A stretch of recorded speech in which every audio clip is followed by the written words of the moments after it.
एक आम पाठक की प्रतिक्रिया सीरीज में आज बात कर रहे हैं अमित श्रीवास्तव के उपन्यास गहन है यह अंधकारा के बारे में।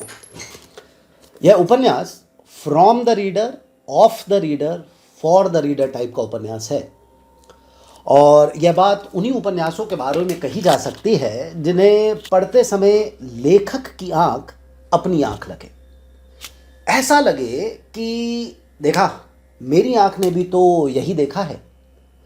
उसने ऐसा कुछ कहा ही नहीं जो मैंने देखा ना हो, उसने वही तो कहा जो मुझे लगता था असल में है, लेकिन साथ में ये भी लगे कि यार सही में क्या सचमुच यही सच है। I mean you don't want it to be true but you are aware what the truth is. इस सिचुएशन में जो आह निकलती है उस आह की इंजॉयमेंट के लिए इस उपन्यास को पढ़ना चाहिए। इसको इलैबोरेट करने के लिए सहारा लेते हैं राम गोपाल वर्मा द सत्या फेम वाले डायरेक्टर का। कहते हैं उसकी underworld underbelly crime based movies देखकर हर क्रिटिक और हर आम देखने वाले का एक सवाल तो होता ही है, इसको अंडरवर्ल्ड इतने डिटेल में कैसे पता है। ऐसा लगता है जैसे जैसे यह खुद अंडरवर्ल्ड का आदमी है। और बात सिर्फ ऑथेंटिसिटी नियर रियल रिपोर्टिंग की नहीं है, बल्कि बात है एक सूक्ष्म एहसास की। सिर्फ देखना या पता होना या जान लेना एक बात है, उसके बाद उसको रिपोर्ट करना भी बहुत सारे लोग ठीक ठाक कर देते हैं। लेकिन असली कला जो सत्या को सबसे अलग कर देती है वो है उस देखे हुए की, भोगे हुए की, जाने हुए की कहानी कहना। अमित श्रीवास्तव का यह उपन्यास हालांकि डायमेट्रिकली अपोजिट तो है, because it talks about hows, the whys, the whats of police machinery, obviously diametrically opposite to underworld, लेकिन पाठक को खालिस वही स्वाद देता है। इस आदमी ने भोगे हुए की, देखे हुए की, जाने हुए की कहानी कही है और बहुत सारे उन लोगों को आवाज दी है जिनको दिखता तो है लेकिन जो दिखे हुए को कह नहीं पाते या कहना आता नहीं। एक आम पाठक की नजर में यह उपन्यास एक live document of current times, recent past and expected future है। इस उपन्यास के हर चैप्टर से आप एक नई कहानी की शुरुआत कर सकते हैं, अथवा तो हर चैप्टर के अंत में हर बार अपने निजी अनुभव के आधार पर दो चार किस्से अपने से जोड़ सकते हैं, ये कहते हुए कि यार सही लिखा है भाई ने, बिल्कुल ऐसा ही तो होता है। असल में ये उपन्यास पढ़ने का उपन्यास है ही नहीं, ये उपन्यास असल में सुनने और कोट करने का उपन्यास है। अब मान लीजिए आपने एक पेचीदा एफआईआर रिपोर्ट का एग्जाम्पल देना है, बड़ा आसान है। रेफर अमित श्रीवास्तव उपन्यास गहन है यह अंधकारा। मैं आपको एक एग्जाम्पल देता हूं। पेज 25, फर्द लेने कब्जे खूना लूदा मिट्टी। आज दिनांक 22/2/13 को रूबरू गवाहान श्री सत्यप्रकाश चमोली सन ऑफ स्वर्गीय रामजीत चमोली, आरओ ग्राम प्रधान, ग्राम मनगांव, थाना सराय पोखरा, जिला देहरादून, व Vijendra Singh Bisht son of Satendra Singh Bisht, RO ग्राम प्रधान बडूल, थाना सराय पोखरा, जिला देहरादून के समक्ष मृतक अज्ञात पुरुष के शव के पास खड़ा खूना लूदा पत्थर मिट्टी और सादी मिट्टी को समय 8:55 बजे कब्जे पुलिस में लिया गया।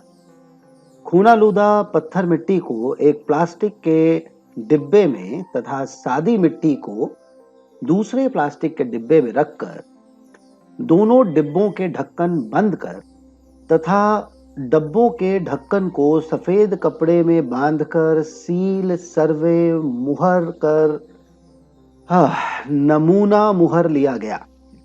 फर्द का मजमून पढ़कर सुनाकर गवाहान के हस्ताक्षर कराए गए। फर्द संलग्न सीडी। अच्छा, अब मान लीजिए कि एक पुलिस अधिकारी है और ऑफिस चलाते हुए जो उसको अनसेड अनरिटन कोड का पालन करना होता है, लेकिन ये अनसेड अनरिटन कोड को शब्दों में वो बता नहीं सकता। अब अगर उसे बताना है तो उसे कुछ नहीं करना, अमित श्रीवास्तव के इस किताब को लेना है और मैं आपको पढ़ के बताता हूं। पेज 38, धारा 1। पुलिस अपनी व्यवस्था स्वयं करेगी। दृष्टांत: क एक पुलिस अधिकारी है, उसे ऊपर से फरमान आता है कि एक सप्ताह तक मुस्कान दिवस मनाया जाना है, जिसमें प्रबुद्ध जनों की बैठकें आदि करवानी है। इसके लिए बजट की व्यवस्था इसी धारा के अंतर्गत की जाती है। क एक पुलिस अधिकारी है, उसे कार्यालय के नाम पर 2 कमरों का एक पिंजड़ा, जिसे किसी अन्य विभाग की महती अनुकंपा पर मिला है, जिसे प्राप्त करने में भी लोकल लाइजनिंग के स्वरूप में इसी धारा का प्रयोग हुआ है, उसे सीलन और दीमकों के अस्थायी निजात दिलाने में भी इसी धारा का प्रयोग होना है। क पुलिस का एक अधिकारी है, माह के 23वें दिन उसकी सरकारी खटारा को आवंटित तेल का कोटा समाप्त हो जाता है।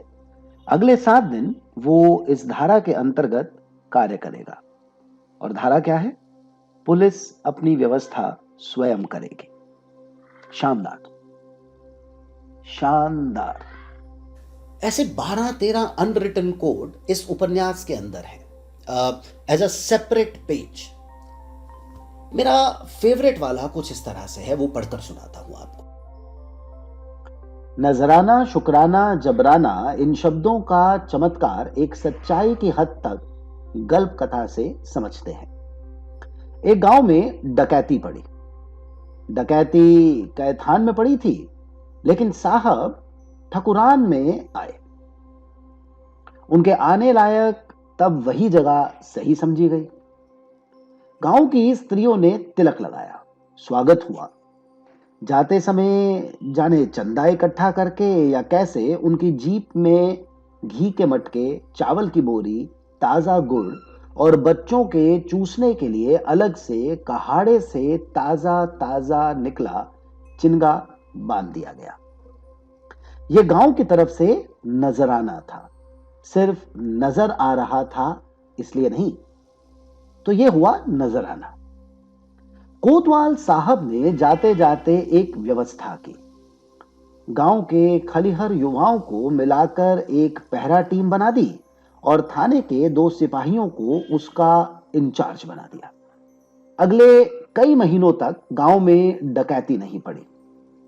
जब तक किसी दूसरे गांव में डकैती नहीं पड़ी, कोतवाल साहब का वहां आगमन नहीं हुआ, पहरा दल नहीं बना, यही दोनों सिपाही उसके इंचार्ज नहीं नियुक्त हुए। तब तक महीने पखवाड़े गांव के लोग डकैती ना पड़ने के आभार स्वरूप अनाज, सब्जियां और कभी कभी धन भेजते रहे। अब यह हुआ शुक्राना। तो पहले नजराना, फिर शुक्राना। अब तो हद ही हो गई थी।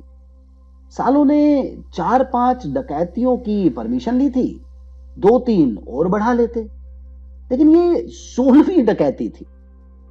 कोतवाल ने सभी सिपाहियों को बुलवाया, हड़काया। रिस्पांस में सिपाही सबसे नई डकैती में शामिल उसी गांव के सबसे नए लड़के को पकड़ लाए। लड़का एक सुनार सेठ का था, कॉलेज में पढ़ता था। पढ़ाई में व्यक्तित्व विकास की संभावनाएं नहीं देखने के कारण पार्ट टाइम डकैती ज्वाइन की थी। सेठ को पुत्र की इस गलती के लिए फुल टाइम रिस्पॉन्सिबल माना गया, बुलवाया गया। आते ही उसने कोतवाल के लाल जूतों पर अपनी सफेद पगड़ी रख दी। मामला कुछ हजार में छूटा। अब कहना ना होगा कि ये जबराना था। सीओ साहब की उसी पीली डायरी जो मूलतः भूरी होती थी से नजराना, शुक्राना, जबराना का ये डेफिनेशन। अब बताइए, है ना सूरज का सातवां घोड़ा की तरह सुनने वाला उपन्यास, पढ़ने वाला नहीं, सुनने वाला। तो उपन्यास का प्लॉट क्या है? पुलिस को एक लाश मिली और उस मर्डर की तहकीकात में पुलिस महकमा लगा और आखिर में वो केस सॉल्व हो गया। बस इतना ही। अब बात करते हैं लेखक के बारे में। एक पंजाबी में कहावत है, प्यों के छित्तर मारना। द लूज ट्रांसलेशन इज, ऐसे मारो कि दर्द हो लेकिन निशान ना पड़े। अमित का ये उपन्यास जैसे जैसे पंजाबी में कहते हैं गुज्जी मार मारता है। बाकी बहुत सारे और शब्द हैं जिनका इस्तेमाल किया जा सकता है, विडंबना, सहानुभूति, आह वाह जैसे शब्द, लेकिन वो साइड में रखते हैं। उपन्यास से लेखक की छवि एक ऐसे आदमी की बनती है जिसकी आंख से होकर हर चीज, छोटी से छोटी बात उसके दिल में उतरती है। कुछ को वो व्यंग के जरिए बयां करता है, कुछ को क्या कर सकते हैं कहकर डिनर करता है, 2 पैग लेता है और सो जाता है। अच्छा, कहीं कहीं पर वो निराला को कोट कर देता है, गहन है यह अंधकारा, निराला की ही तो एक कविता से है। एक और बात यकीन से कह सकता हूँ इस लेखक के बारे में कि इस लेखक को आने वाले समय में बहुत पढ़ा जाएगा और इस लेखक के बारे में आने वाले समय में बहुत बात भी होगी। अब आखिरी में कुछ पर्सनल ओपिनियन। यह एक बार पढ़कर साइड रख देने वाला उपन्यास नहीं है। साल में 2-3 बार ऐसा होगा कि बुक शेल्फ की तरफ आपकी नज़र जाएगी और ये आपको बुलाएगा कि चल एक बार और पढ़ते हैं। फिर आप अंडरलाइन किए हुए कुछ पैराग्राफ दोबारा पढ़ेंगे, खूब मजे लेंगे। मुझे इसका टाइटल और कवर पेज कुछ खास पसंद नहीं आया। आम पाठक को अपील करता टाइटल है भी नहीं, कम से कम ऐसा मुझे लगा। मुझे लगता है कि अगर इसका टाइटल थोड़ा इजी होता, फॉर द मासेस टाइप, तो पुस्तक मेले में शेल्फ में लगी इस किताब को उठाना आसान होता।